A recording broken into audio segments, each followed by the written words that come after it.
morning, everyone. Welcome back to the third and the last day of our teacher development event with Penny Up. Also, greetings to everyone who's joining us online through live streaming from all around the world.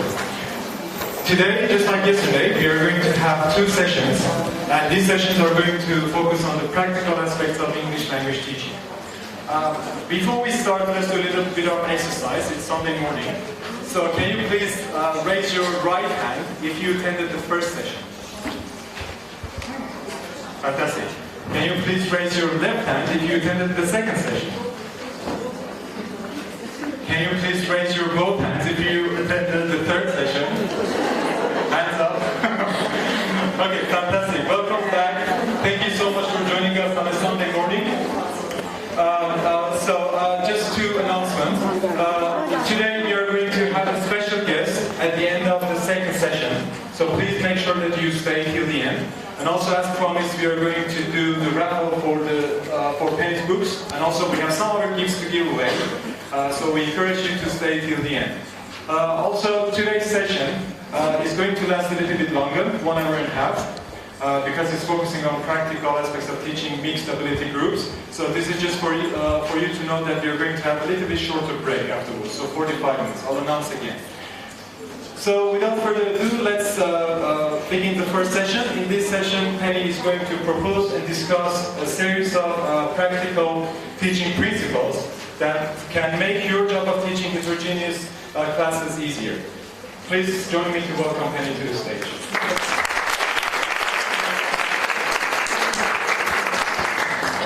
Can you hear me? It's working today. Okay. And the streaming microphone is also working? Okay, teaching mixed ability classes. Big problem. What is a mixed ability class? Different levels, different all sorts of things. One of the nicest definitions I've heard of a mixed ability class is a class of 2 or more. Because as soon as you have more than one student, you have a mixed class. So really any class is mixed. A class which is varied in all sorts of things, varied in ability, varied in level of English, varied in what else? Let's add some more things. Sorry? Culture. Age. Gender.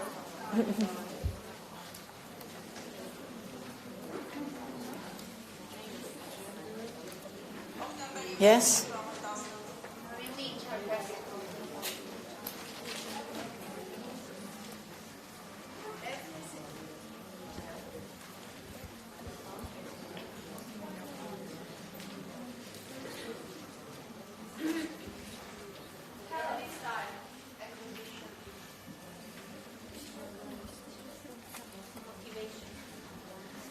Motivation, certainly, yes.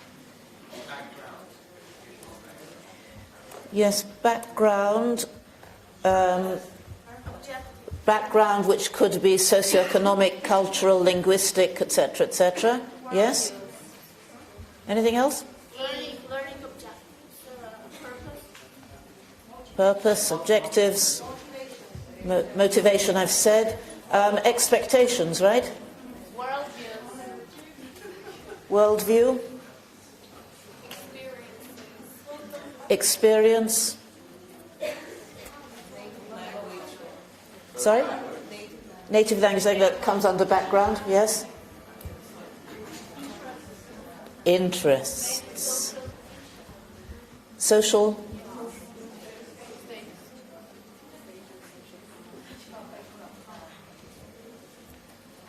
And personality. Okay, that'll do for the moment. But I think what we've got here is an indication of the complexity of what I would like to call it a heterogeneous rather than mixed ability class. Mixed ability is just talking about ability. But heterogeneous means of mixed kind, and all these things apply. What are the problems? Various problems with this. These ones I've listed up here. Providing for learning for all, I think, is the main one. How on earth do I manage to teach effectively students who are all different, particularly if the class is big? The pace, how do I decide on the pace? Too fast, too slow? Too fast for some, too slow for others? How do I choose materials? Discipline problems. Discipline problems because sometimes you get boredom, which is one of the later items on this list. If I'm going too slowly for the more advanced students, they might get bored, and that's when you get your discipline problems. Assessment is a big problem. How do you assess them? Do you assess students by each one by their own ability? Or do you have some sort of norm which you expect everybody to reach? Really difficult. I won't actually be talking about assessment.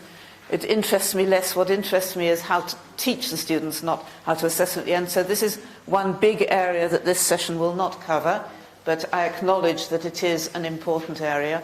Attending to individuals, I said, and preparation time.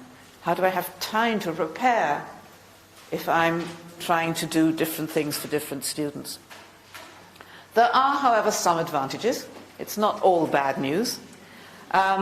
One of the educational aspects, if you're teaching a very mixed class, a heterogeneous class, then in a sense it's a good platform to start teaching them to be tolerant, cooperative, learn from the other, live with the other, respect for the other, and it's a sort of microcosm of society as a whole, this very mixed group of students, and helping each other. Richer personal resources. If you're going to have any kind of discussion, then the discussion is going to be much more interesting if you have all sorts of different people in your class than it is if they're all from the similar backgrounds or levels. Finally, there is some research to show that teachers who teach mixed classes, heterogeneous classes, actually become better teachers because they're challenged, they're stretched, they have to try and find the resources to deal with the students, and in so doing, they learn themselves and become better teachers. Okay, on to teaching ideas. Well, if you look up in the internet, what the internet talks about is something called differentiated instruction. You heard this phrase? Yeah. And there are a lot of slogans on the internet, things like allow for different reading speeds. It doesn't say how you do it, but allow for different reading speeds, cater to different learning styles, offer choices and so on, but they're all sort of rather theoretical and generalized, and they don't really give you practical ideas. How? Well, here's some practical things that they tell you to do. Provide varying sets of reading comprehension questions to answer for a given book. Prepare personalized packages with individualized materials. What's the problem here? Way too much work. No teacher can prepare individualized packages for each of the students in a class of 20 or 30 students. You just don't have the time or the resources. And these people, I don't know who wrote this, but I think it's someone who's never been in a classroom themselves. Who has time? So what we need, bottom line, what I need as a teacher, what you need, is we need practical principles, which is what I hope I'm going to try to give here, illustrated by actual procedures, activities that are accessible and allow for learning at a range of levels and paces of learning. How to adapt. I'll talk about a little bit about adapting textbook material. And the main thing that doesn't involve too much extra preparation. And this is, some of the things I'll suggest do require preparation, but most of them, it's just a question of tweaking or just giving slightly different instructions. You'll see as we go along. I'm going to start off with questioning techniques in a heterogeneous class. And we'll do some activities here. You have handouts which starts with questions 2. So don't look at these now, just have them ready, but you don't need to look at them. I'm going to start with questions 1. 5 questions, and these questions are designed to extend your knowledge about the English language, as you'll see if you've glanced at them. But put them down for a moment and just listen to me. I'm going to ask you 5 questions. If you have the answer, raise your hand and I'll call on you to answer. Now, this is the Standard ping-pong teacher-student interaction in a classroom, right? I say a question, the students raise their hands, I nominate, right? And then they answer and I say yes, no, or I correct. It's known in the literature as IRF, initiation, teacher initiates, response, the student responds, feedback, the teacher gives feedback. So it's IRF, and this is the general pattern. Okay, question number 1. What do the initials UN stand for? And I remind you, I'm asking you to raise your hands, not call out. Yes? United Nations, quite right, thank you. Number 2, bit more difficult. What is a tilapia? Tilapia, T-I-L-A-P-I-A, tilapia. Anybody happen to know, yes? It's a fish, well done, it's a fish. I know you haven't, I know you haven't. These, I said, put down your papers, I'm not relating to them. Forget about the papers tonight, we'll come to them in a moment. Number 3, this is only listen to the teacher. Okay? Sorry, I should have made it clearer. Number 3, is it correct to say the boy whom I saw? I expect you to raise your hands. Students, please. Not call out, yes? Is it correct to say the boy whom I saw? Yes? Yes, it is. It is correct in formal English. In informal English, I'd say the boy who I saw. In formal, very formal written or spoken English, I'd say whom. Number 4, what does the suffix ible or able mean? I-B-L-E or A-B? Raise your hands, please. Yes, yes, please. Able to do something. Able to be done, actually. It's interesting because it's usually a passive. So, bearable means able to be bared, right? It's a passive one, but yes, you're right, basically. And the final question of this first set, what is the difference between increase and increase? Remember, yes, please. Yes, which is the noun, which is the verb? Right. Increase is the verb, increase is the noun. Very good. Okay. So that's one way of doing questions and answers, and it's the standard way teachers mostly do it. Let's go on to number 2. I'm going to give you a minute or two to look at questions 2 on your own, just for a second or two, and then I'll start asking them. Again, you can read them as I'm asking.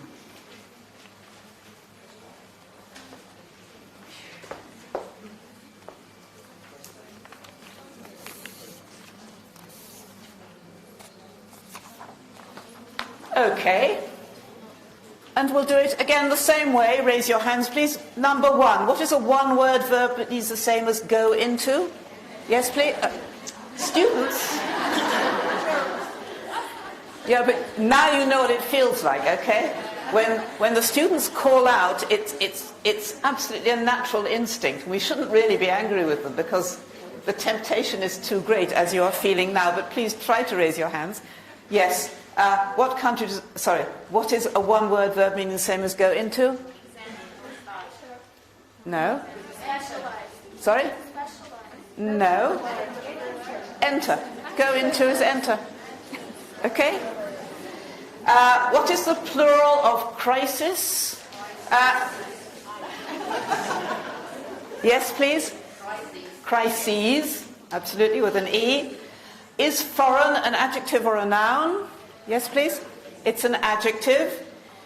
What is the opposite of help? Yes? Deter. Could be deter. Hinder. Right. I thought of hinder, but there are a couple of different possibilities here. Who compiled the first dictionary of English? This is a much more difficult one, but... Yes, please? Who? No, not Hornby. Who? Samuel Johnson, quite correct. Thank you. Samuel Johnson. I've been at audiences where I've done this thing and nobody knew the answer, so congratulations. Samuel Johnson composed the one. People sometimes say Webster, but Webster actually came a little bit later. with the American version. What is the least used letter in the English language? Yes, please? Z or Q. It depends which authority you go for, but I'll accept either answer, Z or Z or Q. One of the funny things that's happened to me, incidentally, over the years, is that I've started saying Z instead of Z, although I come from Britain, because internationally most people tend to say Z. So, okay. How many vowel letters are there in English? Yes, please? Five is the standard answer. Whether Y and W are in fact, they're sort of semi-vowels, but there are 5 full vowels, A, E, I, O, and U. What is one word meaning can be eaten? And it is not eatable. Yes, please? Edible, correct. Where in the world do they speak Cockney English? Yes, please? London. East End of London particularly, absolutely. If anybody watches EastEnders on the BBC, and that's the accent. And what is a homophone? A homophone, please. Someone I haven't asked yet. Yes, please? Yes, sounds similar but means something different. For example? C and C, yes, right, good. Okay, thank you. Right, yes?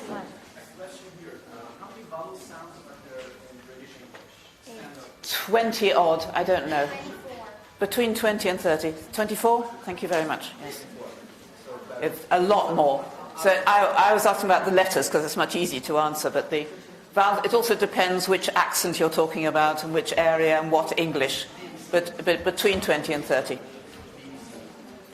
BBC, I'd have to look it up. I don't know the answer offhand, I'm afraid. Okay.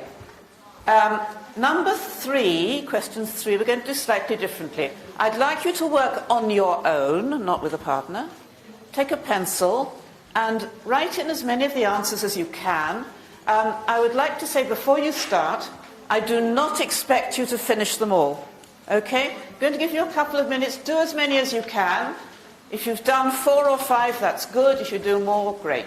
Okay. So as many as you can in a few minutes, each of you working on your own with a pencil. Okay? Which one? Sorry. This is questions 3. Questions 3, working on your own and writing in as many questions as you can, as answers as you can.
The ones you don't know, just skip them and go on to the ones that you do.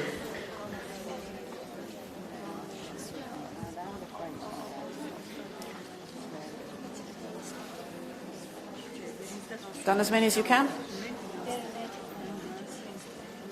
Okay, I see a few people have done as many as they can, so let's call a halt. And this time, I'm going to ask you to look at one which you're fairly sure you're right about, you know the right answer. Raise your hand and tell me. It doesn't have to be number 1. Start wherever you like. Choose one you're sure you know the answer to and raise your hand. Yes, please?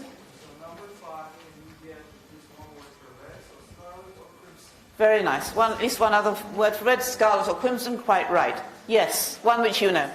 Sorry? Yes, auburn about hair. But let's move on to another one. That's quite right. Yes? Which one would you like to answer?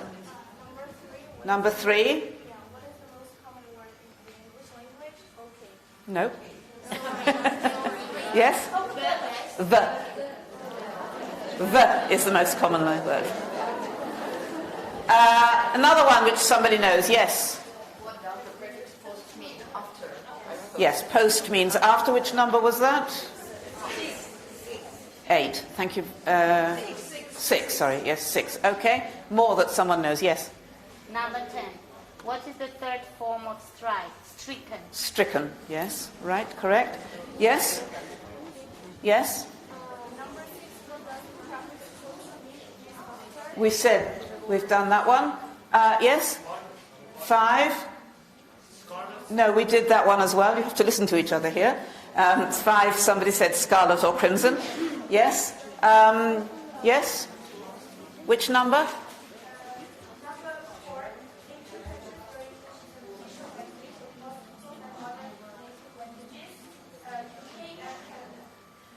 UK is not, because most people do speak English. I'm talking about India would be one example, Singapore would be another, Nigeria, there are a few of them. Okay, another one which we haven't mentioned yet, someone knows, yes? Yes, number 9, what is the pentagon? Not the pentagon in Washington, a shape that has 5 sides. A shape which has 5 sides, good. What have we not yet done, someone knows, yes? The second one. Second one? Are there more native or non-native speakers of English? Non-native. Non-native, by quite a big majority. Yes, at the back?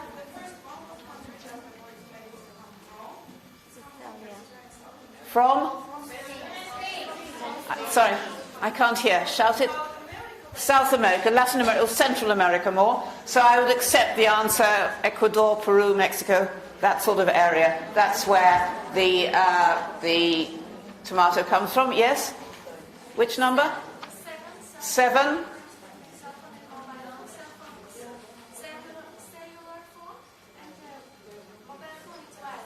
No, they're both exactly the same object, but what's the difference? Yes? American and British, that's all. The Americans say cell phone and the British say mobile phone on the whole. Have we finished? No? Yes? Number 8. 2 English letters derived from the Greek iota, I suppose, but Yes. I'm not sure, but I'm interested. I and J. I and J, quite right. I and J. Okay, we finished, right? Okay, questions 4, last set of questions, and this you may work on your own, or you may work with the person sitting next to you, or in a 3, however you feel comfortable. And again, do as many as you can. I don't expect you to finish, okay?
Okay, here are your answers. You can check yourselves.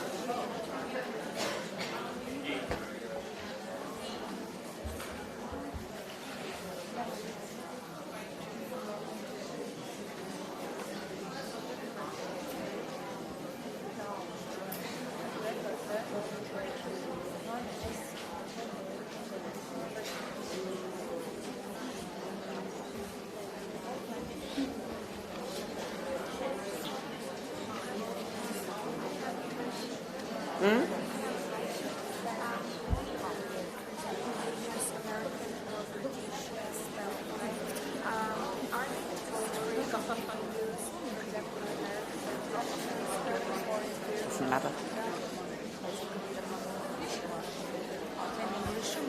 Okay. If we look at the different ways we did these, the first one was teacher-dominated, ping-pong, only oral. You didn't have the written form. You're only listening. The second one, teacher-dominated, but you had you could read the questions as well as hearing them. The third one, individual, and you had a choice of which to do, and I said explicitly you didn't expect you to know them all, you do as many as you can. And the third one, the fourth one rather, individual or pair, and I gave you the choice. And interestingly, some of you opted to stay individual and some of you preferred to do it with a partner. And again, not expected to do all and self-check of answers. Any comments about how you felt as students doing all those four options? Which were you most comfortable with? Yes? Well, I guess every year was tempting to respond, but our interaction was not maximized. We were waiting for you to let us talk. So I guess instead of doing a ping pong, if we do games such as Find This wasn't my question. My question was, how did you feel? Which one did you feel most comfortable with? I know it's very difficult to step out your being a teacher and become a student, but which did you feel most comfortable with as a student? Which set? 1, 2, 3, or 4? Which situation were you most comfortable with? Well, I guess with my partner. Doing 4. Okay. Anybody else? 4. Anybody feel more comfortable with 3? Okay. It's very varied. This is one of the things about learning styles. Okay, some people feel more comfortable this way, some people feel more comfortable the other way. And one of the points about this is that to make sure that we vary and do it different ways. But all things being equal, the further down you got, the better it was for a very mixed class. I'll show you why in a moment. For example, no pre-reading, possibility of pre-reading. Those students who need to see a text find it very difficult to take in text only through their ears. They need to be able to see it, and therefore the option of letting them see as well as hear is important. So I don't really like the first way I did it, okay? Just reading, just telling you the questions, and you don't have the opportunity of seeing them. Questions done in order decided by the teacher, which is the way most teachers do it, or a question done in the order decided by the student. Start wherever you like, tell me the one you know. Much more learner-friendly. Eventually you get through all the questions, but at least you give the children a chance to say what they know, rather than going straight for things which they may or may not know. Questions done at the speed dictated by the teacher, as opposed to speed dictated by you in the third and fourth options. Individual collaborative preparation posed by the teacher. I said you have to do it on your own in questions 3. In questions 4, I said you may work with a partner or you can work on your own as you wish. And it's really important to give students the choice, because some students, again, it's a question of learning style, which you mentioned earlier. Some students prefer to work on their own, and some students prefer to work with a partner. And it's not that one's better than the other or worse than the other, but I think we need to allow them the choice. And this is quite an important one. I don't know if you noticed that I said, I don't expect you to know all the answers. Immediately you say, I don't expect you to know all the answers, you're releasing, particularly the slower students, they sort of heave a sigh of relief that you're not expecting them to do exactly the same as everybody else, but it's okay not to know. It's good, I want to know what you do know, and I'm focusing on what you do know, I'm asking you to tell me what you do know, but it's okay if you don't know everything. It's quite important for a mixed class. So, and the checking, notice, most teachers in most classrooms I've observed, they check homework or they check exercises by the ping pong. Who can tell me the answer to number 1? Who can tell me the answer to number 2? The idea of giving them, either dictating or displaying the answers and asking the students to self-check is again very good for a mixed level class. It means that they can do it at their own speed and check themselves. And it also saves a lot of time because it's much quicker. I'll come back to this as one of my tips later. Let's look in general, now get away from questioning, and look at general activity design for heterogeneous classes. And this is a preview now of the kinds of things I'm going to talk about. Firstly, a set of techniques which have to do with motivation. You mentioned motivation as one of the problems of a heterogeneous class. How can we keep them motivated? And there's 2 sets of things I'm going to look at here. One is variation, varying the technique. As I mentioned before, varying the questioning technique. And the other is interest, how to make activities interesting. The second set is called reaching the individual. How do we reach the individual? Through individualization and personalization. I'll make it clear later what the difference is between individualization and personalization. They're not the same thing. And collaboration. And third, providing for learning at different levels. And 2 main techniques I'll be focusing on here. One I call open-ending, and one compulsory plus optional. So, and the last 2 perhaps are the most important of all. But we'll start with the first, variation. Started using pictures. Did you notice? I haven't used pictures up to now. So just a little bit of variation here. We can vary in, obviously, the topic we talk about. We talked about different interests the students have, demands. So if the demands in one lesson are fairly high, make sure that the next lesson they'll be lower and vice versa, so that there is a time when each student will be able to find their level. Classroom organisation. Some students, as we've already seen, prefer to work collaboratively, some prefer to work on their own, some prefer just to be in direct interaction with the teacher, teacher-fronted class. And there's no right or wrong or good or bad. It's simply a question of different tastes, different styles, the way different students learn. And therefore we need to make sure that we do sometimes group work, sometimes teacher-fronted, sometimes individual, and not spend too much time on one of them. Learning style, varying, visual, oral, and so on. We've already touched on that in the questioning. Productive, receptive, giving varied aspects of that. And finally, materials, different kinds of material. Abraham Lincoln famously said, you can fool some of the people all of the time and all of the people some of the time, but you can't fool all of the people all of the time. Where this is relevant to this is that we as teachers can teach all of the students some of the time and some of the students all of the time, but in a mixed class we cannot teach all of the students all of the time. And I have to accept that. It's a hard fact of life, but it's a fact of life. And what I want to make sure is that at least some of the time I'm teaching all of them, so that they all get a chance. It's not that they're being, that one particular sector of my class is being neglected, and therefore this is the reason for varying between lesson and lesson, and indeed within the components of a lesson. Interest. Can you define the word interest? Silence. It's a terribly difficult word to define. Really, really difficult. Maybe by results. You can define. It's more easier to define a student who is interested. What does an interested student look like? they're focused, they're active, they're involved, they're enjoying, right? Not always. It may not. Curiosity may be in some stages, but not always. Sometimes you're interested even if you know all the stuff, but you're interested in doing it for other reasons. I think my own definition is a combination of these three. That the students are voluntarily doing something, not because the teacher told them to, but because they want to. They're involved, as you said before, and there is an aspect of enjoyment. So you can look at it like this sort of Venn diagram.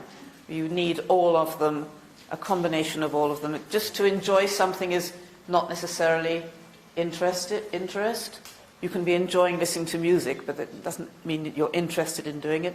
And it usually means that there is some kind of active task involvement, that the students are actually doing something. I'm going to do an experiment now. Can you look at the table? I'm going to do an experiment on reviewing these words. Let's say these words are ones which you've come across in text, and I, as a teacher, want you to review them. I've explained them, but I want to review them. There's a table on your handout which looks like this.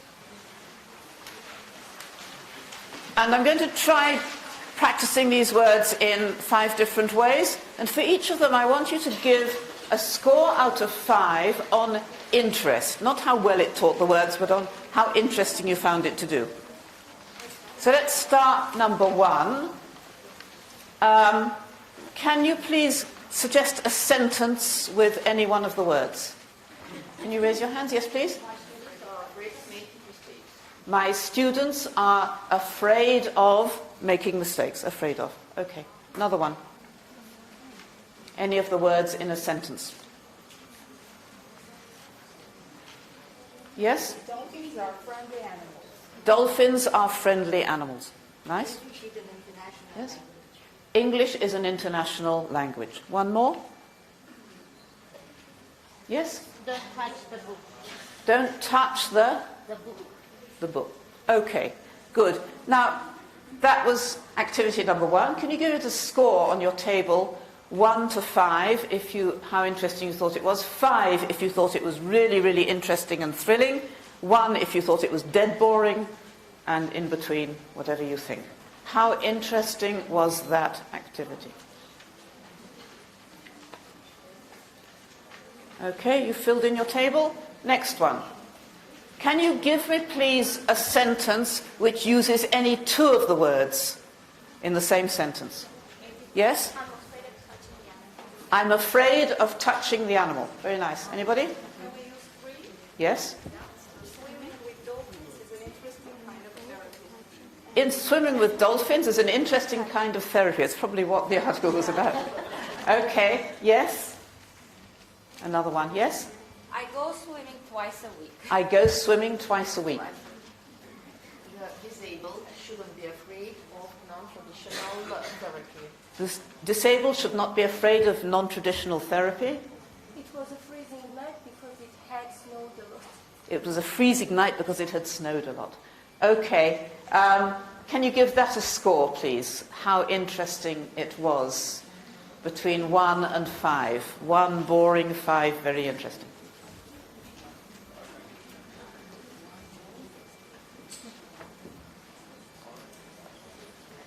Okay. The third, can you please give me a sentence that is false? In other words, it's stating a fact which is untrue. The English can be fine, but the fact is untrue. Think of something using one of these words which expresses a false statement. Yes? Dolphins are afraid of people. Right, that's not true. Good. Yes? There is no connection between Armenian and English. There is no connection between Armenian and English. There is a connection, so that's an untrue statement. Good. Yes? It usually snows a lot in the summer in my hometown. It usually snows a lot in the summer in my hometown. Where's your hometown? Here? Yes. Yes? Always has adverse effect on people. Competition always has adverse effects on people. Not true. Good. Yes, one more. freezing is a synonym of boiling, or freezing is the same as boiling. Okay, sorry, I can't carry on, but can you give that a score on interest? How interesting was that to do?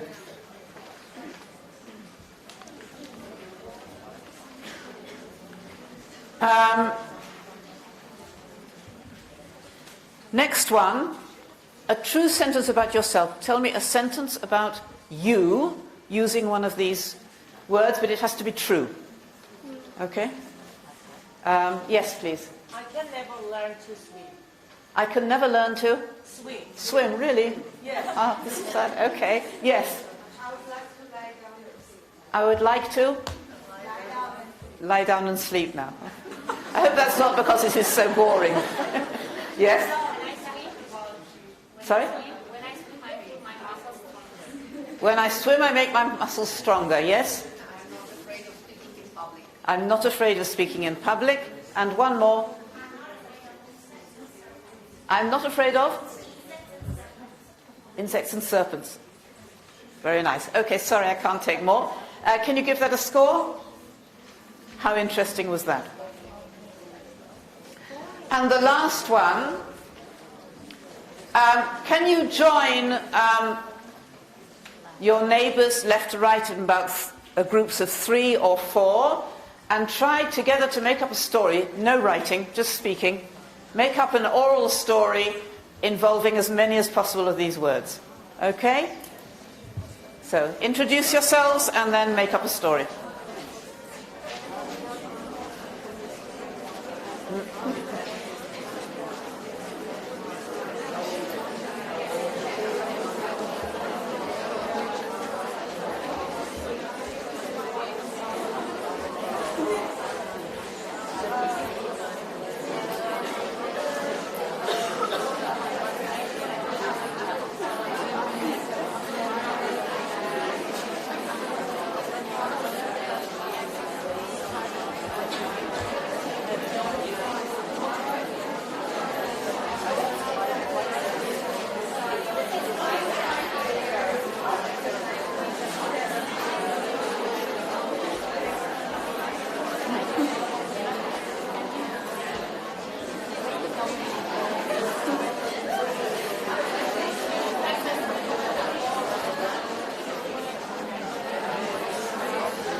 Okay, sorry I can't let you finish your stories, we don't have time.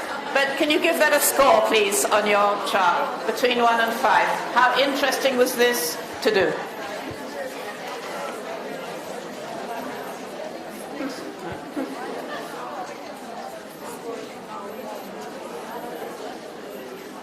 Okay, let's see how we did.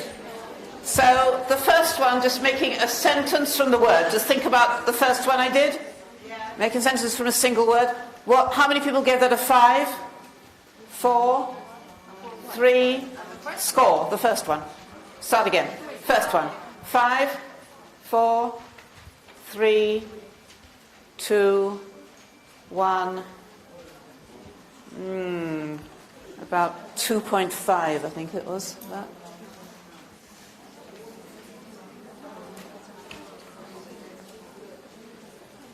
Okay, sentence from 2 words. How interesting was that? How many people gave it a 5? 4, 3, 2, 1. About 3, I think. A full sentence. How interesting was that? 5, 4, 3, 2. Yes, that went up to 4. A true sentence about me. 5, 4, 3, 2, 1. Okay, it was between 4 and 5, so let's say 4.5. We're getting a picture here, right? And the story, how many people gave it a 5? 4? That was pretty well 5, yes. Gradually going up. Why?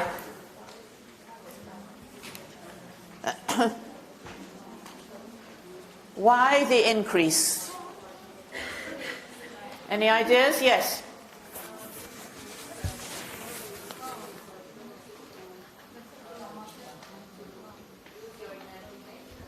The more you give opportunity to use your imagination. But the first one, you could use your imagination. There's nothing stopping you. But why? Yes? I think there was the same number each time. Yeah. Except there were more people who put up their hands, but they put up their hands because they found it more interesting. And the question is, why did they find it more interesting? Yes? It was a combination of challenge, creativity. Challenge. Can you be more specific about the challenge and the creativity? Yes, like critical thinking they had to. Critical thinking. You are actually having to think a little bit more. Just making a context single word, you don't have to work very hard at that. Thinking about two words, you're working a little bit hard, you're thinking about connections. False, you're thinking about truth and false meanings. About me, you're personalizing and bringing it, applying it to yourself, so application to your own reality. And the third one is also contextualizing, linking with the other words within a narrative.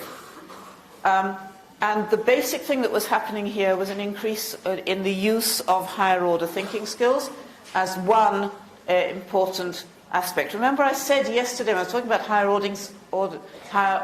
order thinking skills that one of the reasons we use them is because they make activities more interesting. And here's an example.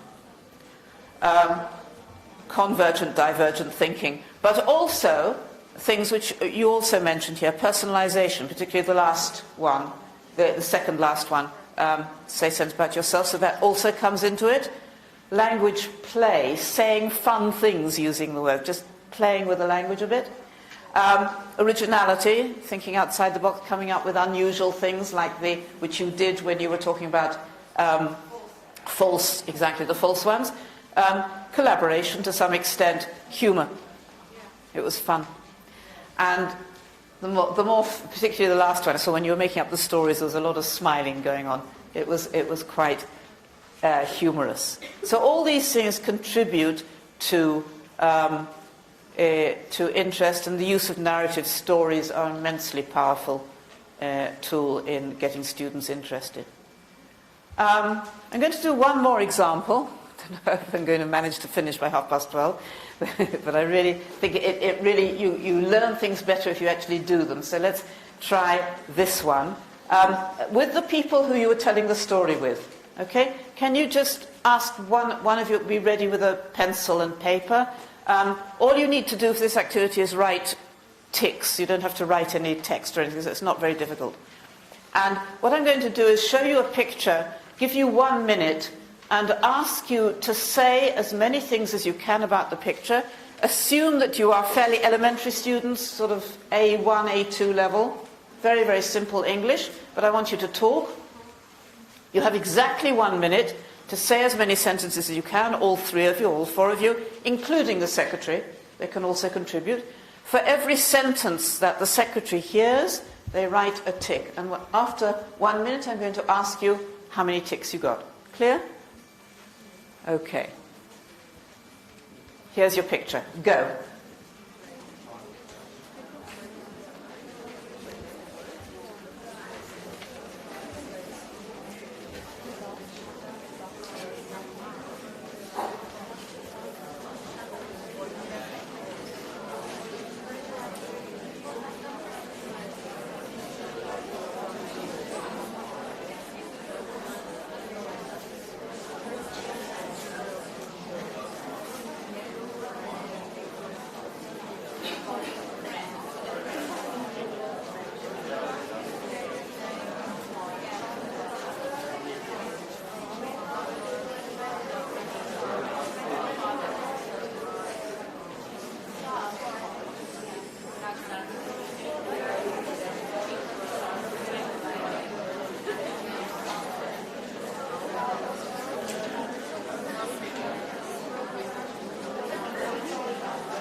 Stop, count up your ticks.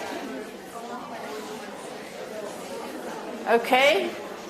How many did you get? Anybody? How many? 8. 17, 8, 15, 20. Okay, but you know how many you got, okay? I'm going to show you another picture, give you another minute, and ask you to try and break your previous record. Okay, clear? Okay, go.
Stop.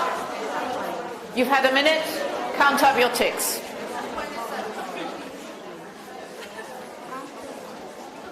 How many groups succeeded in breaking their record? Did you succeed? Put up your hands if you succeeded.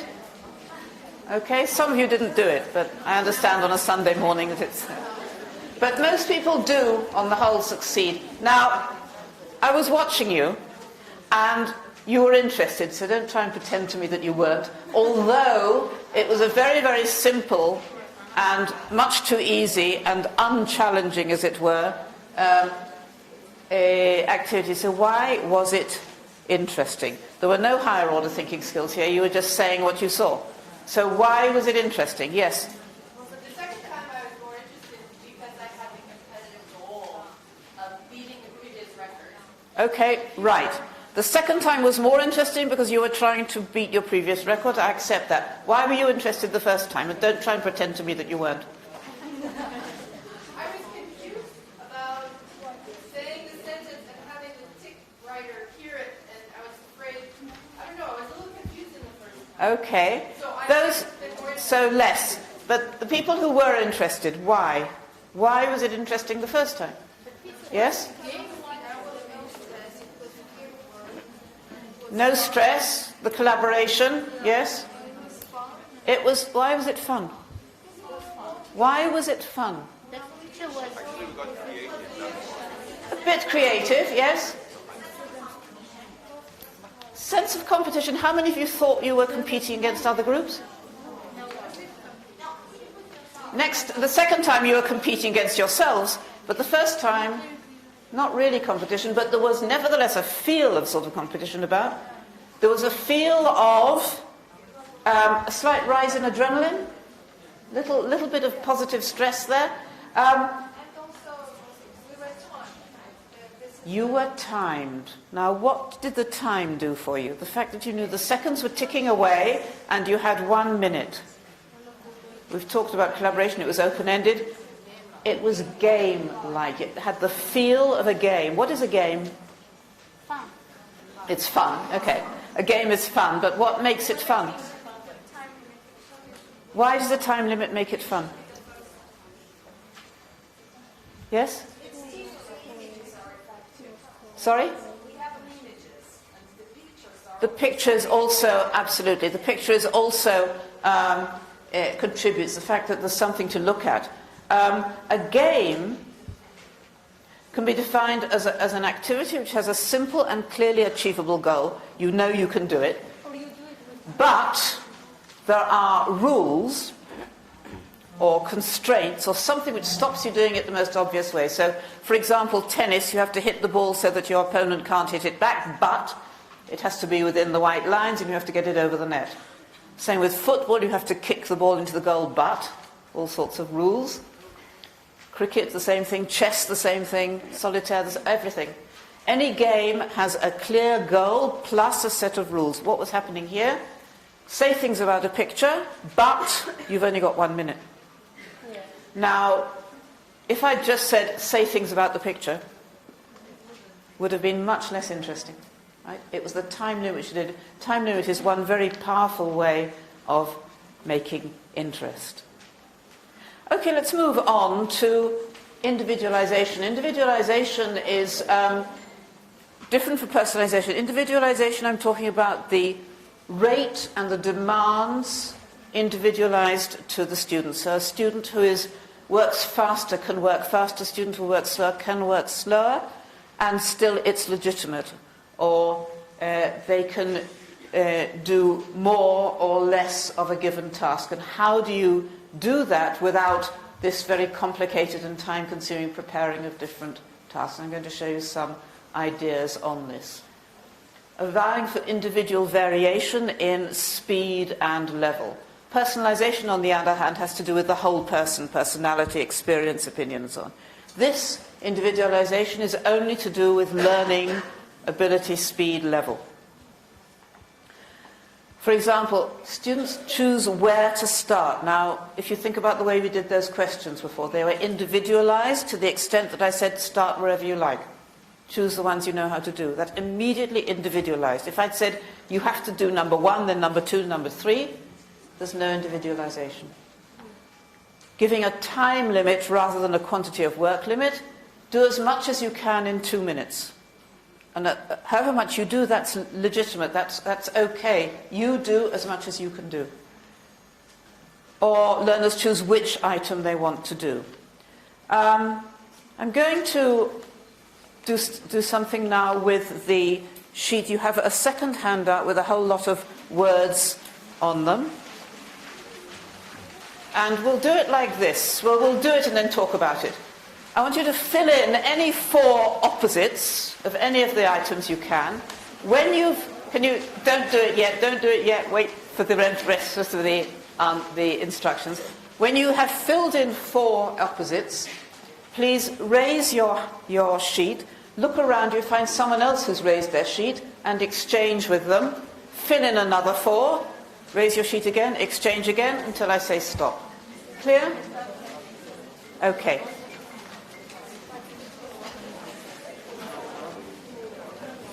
Fill in any 4. Okay, this is written up here now. You may need to stand up and walk around if you can.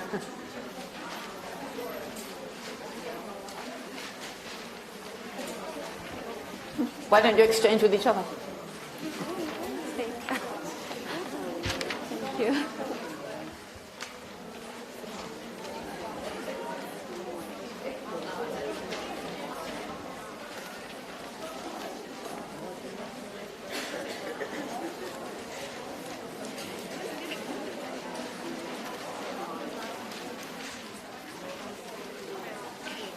Look behind you. Someone may be raising their sheet behind you.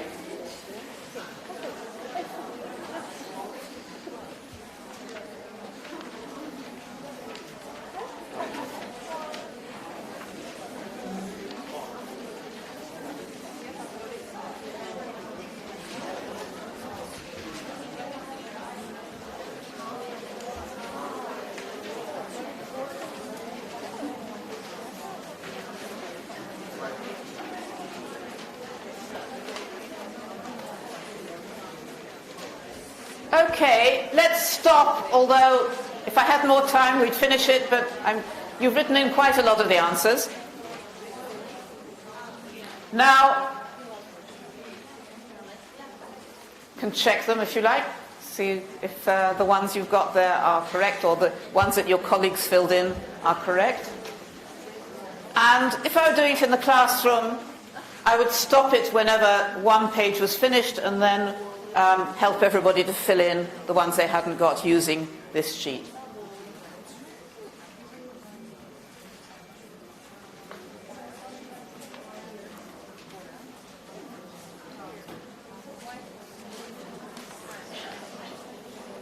There may be answers which you thought of, which I hadn't thought of, but these are the basic ones.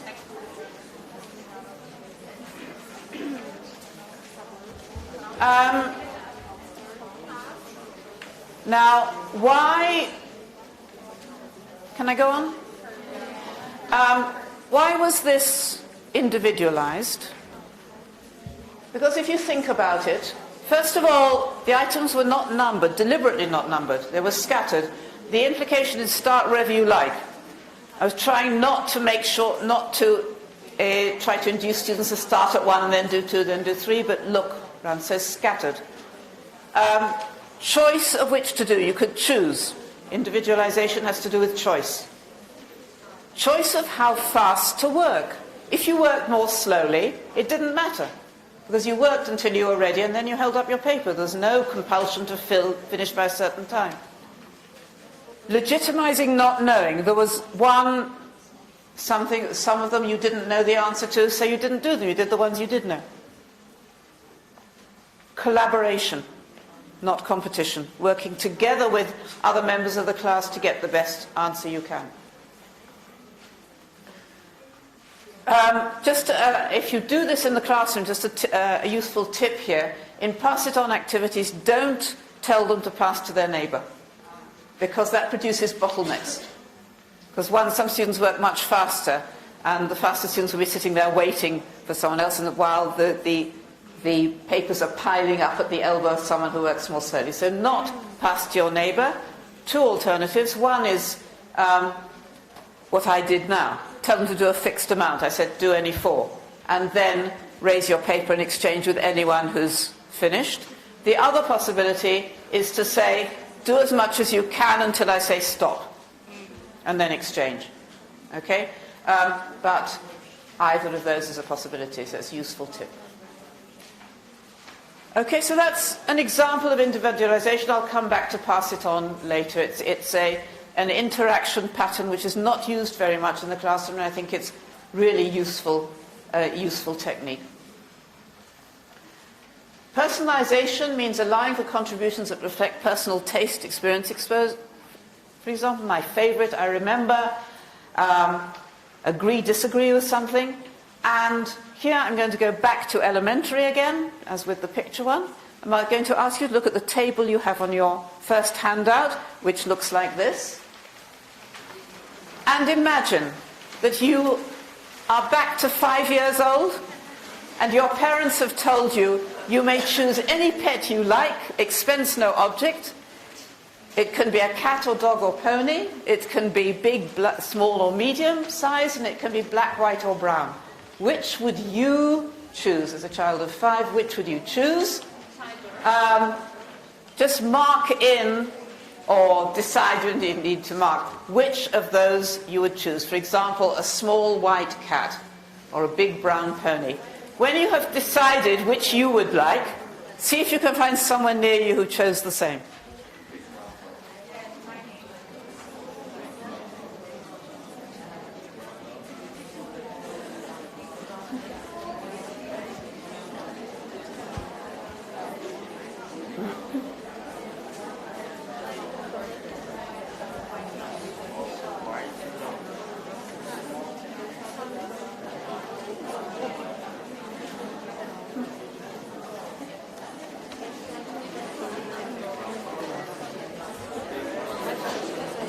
Did anyone find anybody?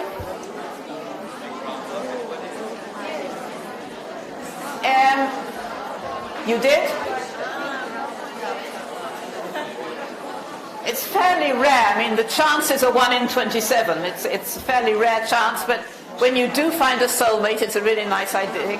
The problem is that in this setup, obviously, I can't ask you to get up and walk around. In your classroom, you would get up and walk around, and it's a technique which is called mingling. Walking around trying to find someone else who has the same. Not necessarily someone else who has the same. Mingling can also be exchanging opinions, all sorts of things. A more advanced mingling activity, which because of the setup here we're not going to be able to do, is the one which you have just below that, which is one chore I hate doing, one place I love, one thing that irritates me. Each person writes in their own answer.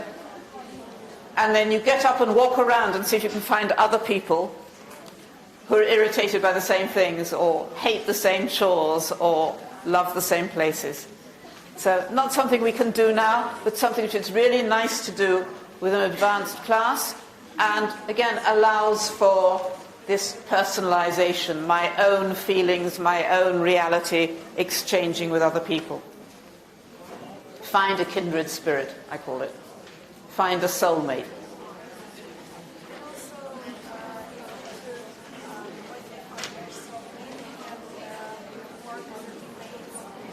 Yes.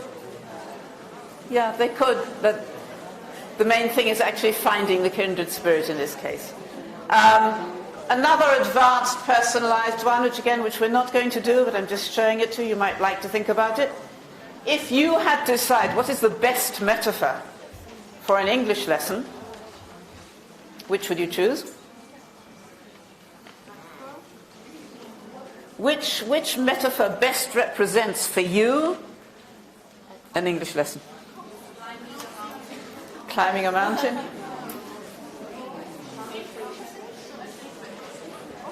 And again, it's based on my own construct. We all know what an English lesson is, but we all perceive it in different ways. And one of the ways we can access these perceptions is through metaphors. So I see, well, how do I see an English lesson? I talk to my neighbour and see how they see it, and we exchange ideas. The interesting thing is that even neighbours who choose the same metaphor very often choose it for different reasons. And so the discussion is always very interesting. Again, we're not going to do this, but if you're interested in what my metaphor is, my favourite metaphor here is doing the shopping. Because I go into a lesson with a list of what I want to get through, and I sort of visit the different shops and get through it and hope that I manage to buy everything I had on my list. But all sorts of things. Okay. True. Yeah. Yes, of course. Of course. Every option is legitimate. It's not there's a right answer. Collaboration. Collaboration means learners working together to get better joint results than they could on their own, and it doesn't necessarily mean group work. It may, but it doesn't necessarily mean group work. Sometimes people think that collaboration is group work. It isn't. There are two types. One is full class collaboration, not involving group work, and we've seen some examples here. A class brainstorm. We did this right at the beginning. I asked you to tell me what were the problems with, what were the characteristics of a heterogeneous class, and you came up with all sorts of ideas, and I wrote them up as fast as I could. Okay, so that's brainstorming, but it was collaborative because we were sharing and helping each other. Pass it on was collaborative because we were sharing, getting the best results we could by sharing the task between us, mingling. Okay, find someone else who wants the same pet, walking around the classroom. And one which we haven't tried out, but which I'm sure some of you have, online wikis and forums, things like that, where students, or WhatsApp or Viber, I don't know, whatever you use, where students exchange opinions and hear what each other has to say. And then we come on to pair or group work. In class or outside class. Mostly what we're interested in here is pair or group work in class. Another pass it round is this one, just an example of the full class one. We're not going to do it again. You have at the top of your page, if I won $1 million, or if I lived in China, or you have one of these options at the top of your page. You fill in the sentence using the second conditional, and then you write the beginning of the next one. You pass it on and it becomes a chain. If I were happy, I would dance. If I danced, everyone would laugh. If everyone laughed, and so on and so on, you get these chains and you read them at the end. It's lovely. We're not, again, no time. But this one we are going to do. This is collaboration, but it starts off as individualized work. Here is a set of words that my intermediate students tend to misspell. And I'm going to ask you to take a corner of your, or the back of the opposites sheet. Don't write down the words yet. I'm going to take them off the screen. And when I take them off the screen, I want you to write down as many as you remember. So I hope none of you are taking photographs of this.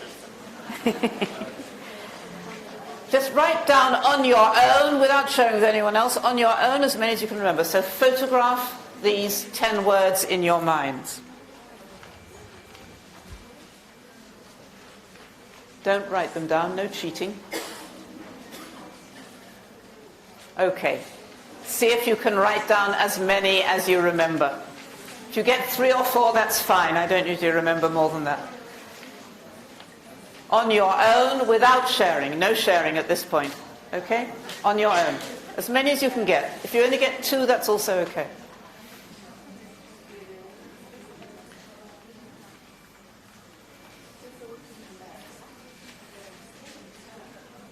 Now, if you do this in class, you will see what I'm seeing now, which is people at some point raising their eyes from the paper and looking for the words on the ceiling, which means they've remembered as much as they can. When you get to that point, you're raising your eyes, turn to the people sitting next to you and see if together you can reach the 10 which I had, or the people behind you or in front of you.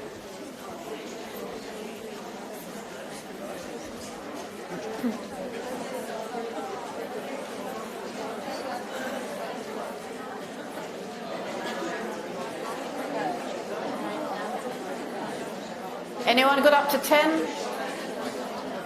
9? 8? 9. Well done. Okay, here they are.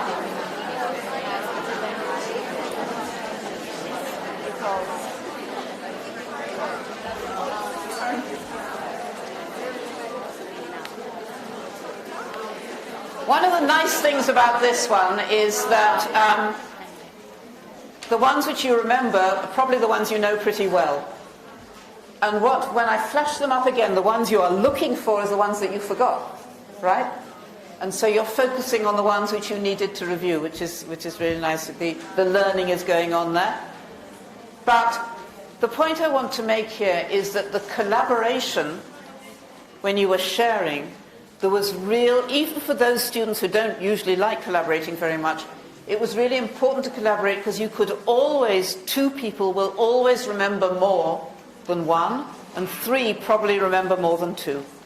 So it's worth your while to collaborate. And the secret of good collaborative planning, good planning of a collaborative activity in pairs or groups, is that you give them a task which clearly can be done better by 2 or 3 than it could be by 1. And recalling is classic for this, because you can always remember more if you're in a group. And brainstorming is another. 3 people can always think of more ideas than can 1 or 2. So not all tasks work as group pair activities. Pair work actually works better, I find. But make sure the task is such it's likely to be better done in a group than it would have been by an individual. And sometimes I would, as I did in the questions right at the beginning, allow students to work individually if they prefer it. So you can work with a partner. If you prefer, work on your own. Give them the choice. I come to the last 2 of my sections, which I said were the most important one, the open-ending. Open-ending means cues allowing for lots of right answers, not just one right answer, so that more learners can get to respond, and you can respond at different levels. If you think about, for example, to practice can, can't, Jenny is a baby, Jenny can't ride a bicycle, there's one right answer. But if you say, Jenny is a baby, Jenny can't ride a bicycle, but she can smile, what else can Jenny do, or can't Jenny do? There's lots of answers, all of them practicing can and can't. And the students can answer very easy things like, she can eat, or very advanced things like, she can't open a bank account. Okay? So it gives latitude for students to answer at different levels, which is why open-ended cues are so important. The classic open-ended activity is the brainstorm. And if you remember, we looked at some examples of this in my talk on higher order thinking skills, So these kinds of things, remember? Yeah, familiar? So I'm just going to skip through these fairly quickly, including lateral thinking ones like this one. A dog with a pencil instead of a spaghetti with a computer, but it's the same idea.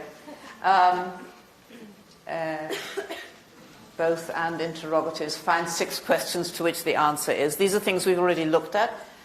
What I want to look at, let's skip that, is adapting textbook exercises. Most textbook exercises are closed-ended.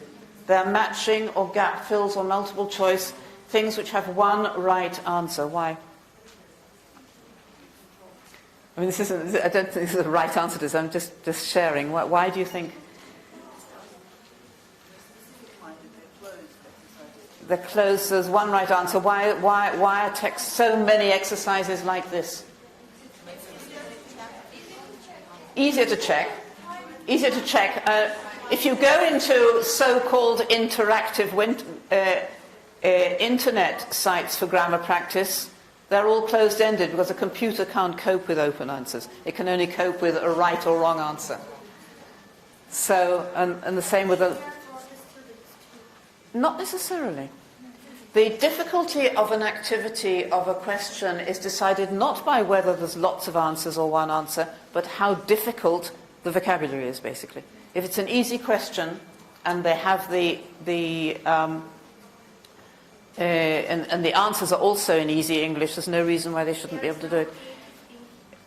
Yeah, no creative thinking. Well, yeah. Let's look at an example from a textbook. She left early. It's a typical, it's not a particular one I've copied out, it's one that I just made up myself, but it's very typical of the kind of thing you get. A gap, the base form of the verb, and they have to put in the irregular past form. So she left early, he made the cake, I sat there for 6 hours, the man read the book. Boring and definitely not heterogeneous, doesn't allow for different levels. There's only one level who can do this. If it's too difficult for the student, they won't be able to do it, or they'll get it wrong. If it's too easy, it doesn't give any useful practice for the student who's more advanced. So for either more advanced or less advanced students, this is not very helpful. And that's the trouble with closed-ended exercises, that they only really provide useful practice for what a colleague of mine calls the non-existent middle. You know, the students right in the mid, not the more advanced or the slower ones, but the ones in the middle. Okay, that's useful for them. For, as I say, the high flyers or the students having difficulties, this is not appropriate. What can we do? Well, we can perhaps do this quickly first, just so they're familiar with it. But then we start making it open-ended, like this. We make them a gift of the past form, which is what the target we want them to practice, but we delete the rest of it and we say, okay, give me your own ideas about how this could end. She left what? I want the whole sentence. I want you to say the whole sentence because my aim is to practice left, isn't it? It's the past form. So will you give me a whole sentence with she left, yes? She left her umbrella in the office. Something like that. Something like that, yes? She left? She left before I came. She left without saying goodbye. She left without saying goodbye. She left early in the morning. She left what? The UK for Armenia. She left her husband. You know, there's all sorts of things we can have here. And he made, again and again. What you're getting here is sentences at different levels, very easy, right? It's not more difficult than the original, easy to do. Students are giving more or less advanced answers according to their ability, and the aim of practicing these target forms is achieved, getting lots of practice. You can do it this way as well. Let's go one step further. She early, and you don't have to say left, you can say any past form you like. which you happen to know. Yes? She went out early. She came early. She slept early. What about the cake? He burned the cake. Ate the cake. He ate the cake. He spoiled the cake. He bought the cake, and so on. Do the same with multiple choice. Okay, so here's a multiple choice thing. And what you do is you simply tell them ignore the answers here, or put a paper over so you can't see the answers, and suggest on your own a word that means the same kind of thing. Or matching. What goes with what? Tell them to put a piece of paper over one of the columns and suggest their own answers. So a lump of sugar, what else? A lump of what else? A lump of cake. Okay, lump of earth, a lump of a box of what? Wine, a box of wine, yeah, all right. A box of chocolates. Or the other way around.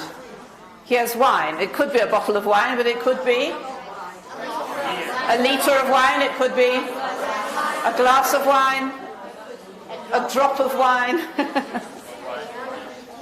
and so on. So, open-ended again. A lot more practice and a lot more mixedability, because you're allowing students to give answers that are more difficult or easier. Finally, compulsory plus optional. And this is a key one, and it's very easy to do. Activities. The class is given a core task. In other words, everybody has to do this task. But if you have time, if you can, you also do this.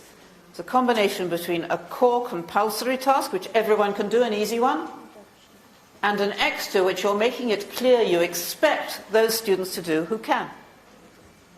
The words in the instructions are do at least, the phrase at least, or do something and something if you have time. Do you remember I showed you this in a previous session? Now, the instruction which goes with this is this one. Find at least three, at least three things. I know that even my weakest students in my elementary class can find 3 things to put in there. Some of them can find a lot more. The high flyers who finish them all and say, now what I can do, I say, okay, think of more words that you know, which aren't here, which you could put into any of the columns. So they're busy, they're all busily occupied. If they've managed to do 3, they've succeeded. If they manage to do more, they've succeeded even more. In other words, the choice is not between succeeding and failing. The choice is between succeeding and succeeding even more. Involves everyone. This one, remember this? Right? Practicing relative clauses, and the instruction is do at least the first 5 sentences. And you can do this with any exercise in the textbook. Tell your students, you've got 10 sentences here, I'm asking you to do at least the first 5, or at least any 5. And if you finish, do something else. Tests. Most of the test is compulsory, and this is how I design my tests for my students. I have, say, 7 sections, which are all compulsory, which, if they do them well, they will get 100%. And I add an 8th section, which is optional, and if they get it, if they do it and do it well, they get bonus marks. So theoretically, they could get more than 100, but that doesn't worry me. So, for example, here's the last compulsory section of a test I actually gave in the 6th grade on the past tense. Her mother, and they had to fill in the past for her mother said to Little Red Riding Hood, take this cake to your grandmother, don't talk to strangers. Little Red Riding Hood walked through the wood, and on the way she met the wolf, and so on. They have to fill in. But then there is an optional section, goes as far as came to the grandmother's house, the optional section which says finish the story as you like, but not the same way as usual. So this is optional for those students who have the language ability and are willing to take up the challenge, but the others don't have to do it. So, story is, I gave this to my 6th grade class, and one little girl wrote as follows. The wolf went off through the forest and came to the grandmother's house and knocked on the door of the grandmother's house. And the grandmother said, "Come in." And the wolf went in. And the grandmother said, "Oh, it's you, my dear little wolf. I'm so glad. I thought it was that awful Little Red Riding Hood." Thank you.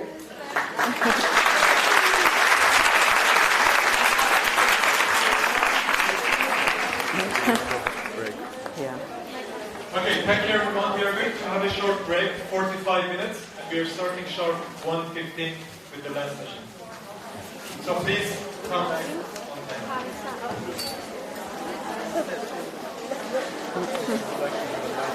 Yes, sure. Just get rid of these.